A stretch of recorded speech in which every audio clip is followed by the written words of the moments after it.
Hey, it's Sarah with Loaves and Dishes, and today I'm going to be showing you how to make this Southern Sundrop Cake.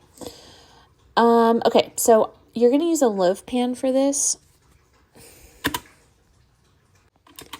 and you just want to make sure that you spray it really well, and then we're going to take a box of lemon cake mix. This is very lemony, a half a bag of lemon instant pudding, and then 1 1/4 cup of a lemon soda. We were using Mountain Dew because that was what we were able to find, but Sundrop would work, and I would assume that Sprite would work as well. But then you're just going to give that a really good mix. And this cake is so easy to make.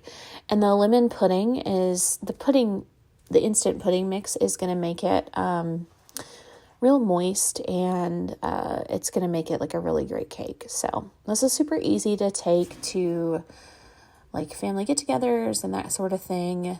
It's just a really great and easy recipe. I would imagine that you could do the same thing too, like if you wanted to do a chocolate cake mix with like a chocolate pudding, and then if you wanted to use like a cheer wine or maybe even like a Dr. Pepper or a Coke, something like that. I bet that would be good as well.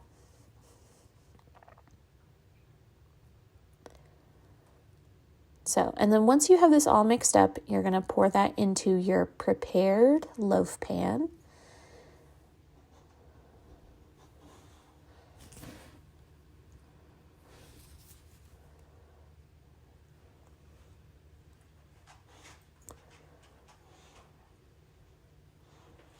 And then you're going to zhuzh it around a little bit, and then you're just going to bake it according to the box. Whatever the box says for a loaf pan, that's what you're going to do. And then for the glaze, you're going to mix some powdered sugar and then all of these extracts. You want to be careful with the almond extract especially, because the almond extract is potent. You're going to add a pinch of salt, a little bit of butter, and then you're also going to add in a splash of heavy cream just as needed. If like I would do a tablespoon at a time, just for whatever thickness you want your glaze to be. So if you want it to be thicker, you're going to add less liquid. If you want it to be thinner, you're going to add more liquid. And you're just going to give that a really good mix. You want to make sure that there's no lumps or anything like that. And then there's the cake. If you want to see more recipes, be sure to check out Loaves and Dishes, and thanks for watching.